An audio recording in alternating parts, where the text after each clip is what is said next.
Halo semua, perkenalkan nama saya Alvina dari Fakultas Hukum Universitas Tarumanegara dengan NIM 205190186. Di video ini saya akan menjelaskan mengenai hukum acara pidana secara singkat dan alat bukti yang sah dalam hukum acara pidana. Hukum acara pidana memiliki banyak sekali definisi-definisi, tetapi definisi yang akan saya bahas di video ini ada dari dua ahli, yaitu yang pertama dari Van Biemen. Van Biemen mengatakan bahwa hukum acara pidana merupakan ilmu yang mempelajari peraturan-peraturan yang dibuat oleh pemerintah dikarenakan adanya dugaan-dugaan bahwa peraturan tersebut akan dilanggar. Lalu yang kedua ada dari Profesor Andi Hamzah. Profesor Andi Hamzah mengatakan bahwa hukum acara pidana merupakan hukum yang ilmunya itu lebih sempit, dimulai dari proses penyelidikan, penyidikan, dan penjatuhan eksekusi oleh jaksa.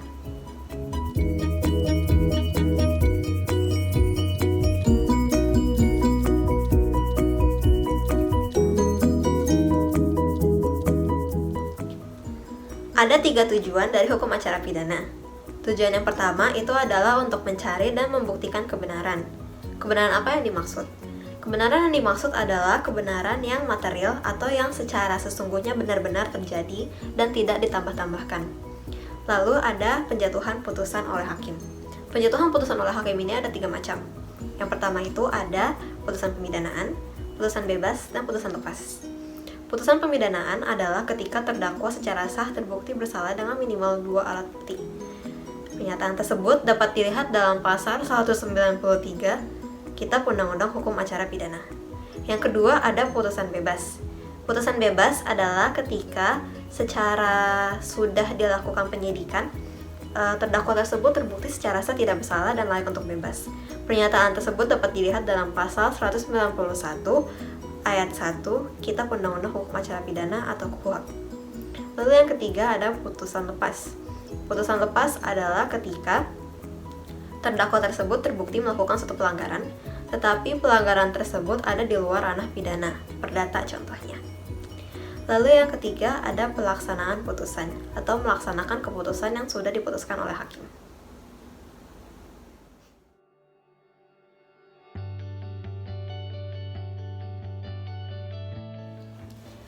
Setelah mempelajari tentang definisi dan tujuan dari hukum acara pidana, sekarang kita akan melanjutkan ke ilmu pembantu dalam hukum acara pidana, yaitu yang pertama ada logika.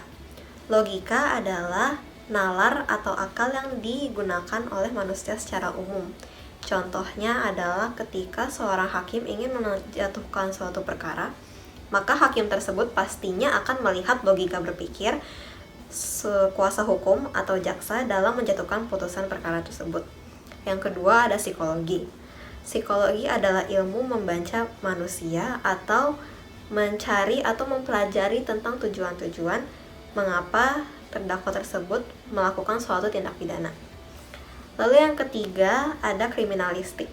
Kriminalistik adalah ilmu yang lebih luas dari ilmu perundang-undangan dan ilmu yang bisa membantu proses penyidikan seluas-luasnya. Contohnya itu ada dokter forensik, toksologi forensik atau ilmu yang bergerak atau mempelajari tentang racun, dan ada daktiloskopi yang mempelajari tentang sidik jari. Lalu yang keempat ada psikiatri. Psikiatri adalah ilmu yang mempelajari tentang kesehatan mental atau kesehatan jiwa. Jika terdakwa tersebut terbukti secara psikiatri tidak sehat secara mental atau jiwa, maka berlaku pasal 44 sampai pasal 51 KUHP atau Kitab Undang-Undang Hukum Pidana yang menjelaskan tentang alasan pembenar dan alasan pemaaf. Lalu yang terakhir ada kriminologi. Kriminologi adalah ilmu yang mempelajari tentang latar belakang atau alasan mengapa seseorang melakukan suatu tindak pidana.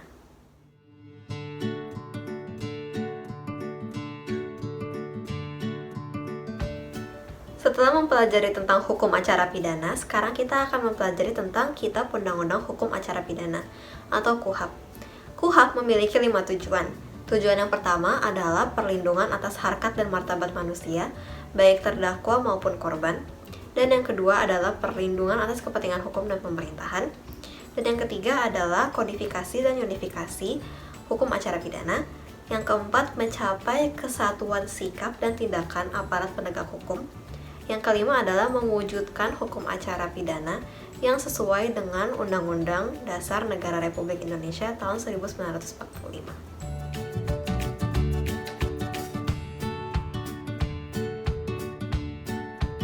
Sekarang kita akan masuk pada tahap pembuktian dalam hukum acara pidana. Pembuktian itu memiliki salah satu elemen yang penting, yaitu alat bukti yang sah.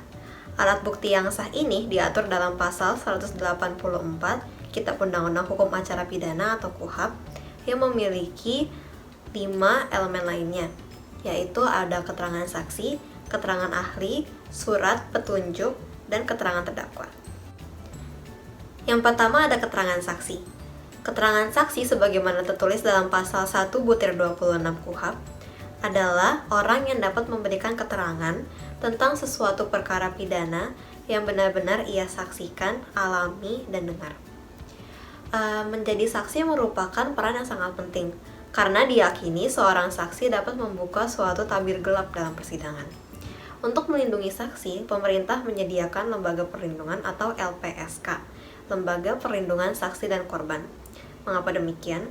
Kita ambil contoh, ada seseorang bernama X. X ini adalah saksi kunci dalam kasus pembunuhan.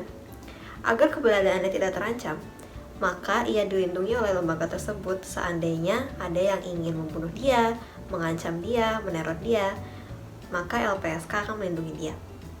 Lalu dalam Undang-Undang Hukum Acara Pidana ada istilah bernama Iunus Testis Nullius Testis yang mengatakan bahwa satu saksi bukanlah saksi. Mengapa demikian? Karena kalau hanya satu saksi saja, kebenaran tersebut tidak dapat dibandingkan atau dipastikan secara pasti. Maka dari itu, berdasarkan pasal 183 Kitab Undang-Undang Hukum Acara Pidana, hakim tidak dapat menjatuhkan suatu perkara apabila tidak ada minimal 2 orang saksi atau 2 alat bukti. Karena jikalau ada 2 orang saksi, maka keterangan 2 orang tersebut A dan B dapat dibandingkan dan dipastikan kebenarannya.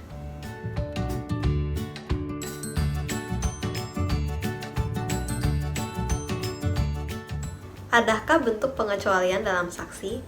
Tentu saja ada. Ada beberapa orang yang dikategorikan boleh mengundurkan diri sebagai saksi. Pernyataan tersebut dapat dilihat dalam pasal 168 sampai pasal 171 Kitab Undang-Undang Hukum Acara Pidana. Yaitu adalah contohnya anggota keluarga, teman satu pekerjaan, dan anak di bawah umur. Poin kedua dalam pasal 184 Kitab Undang-Undang Hukum Acara Pidana itu ada keterangan ahli.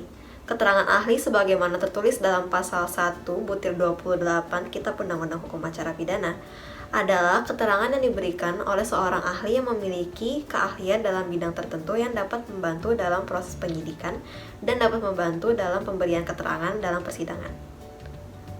Poin ketiga dalam pasal 184 Kitab Undang-Undang Hukum Acara Pidana adalah surat. Bukti surat ini dapat dilihat dalam pasal 187 Kitab Undang-Undang Hukum Acara Pidana atau KUHAP. Yang dikategorikan sebagai bukti surat adalah contohnya akta notaris, KK, KTP, surat perjanjian, dan lain sebagainya. Poin keempat dalam Kitab Undang-Undang Hukum Acara Pidana adalah bukti petunjuk.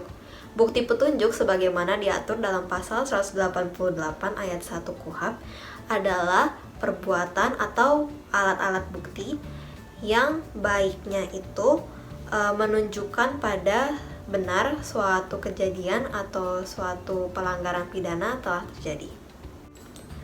Lalu poin kelima dalam pasal 184 Kitab Undang-Undang Hukum Acara Pidana adalah keterangan terdakwa.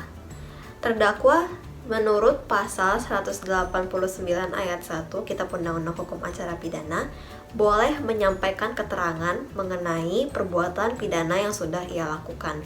Tetapi dalam pasal 189 ayat 4 Kitab Undang-Undang Hukum Acara Pidana, keterangan terdakwa saja tidak cukup.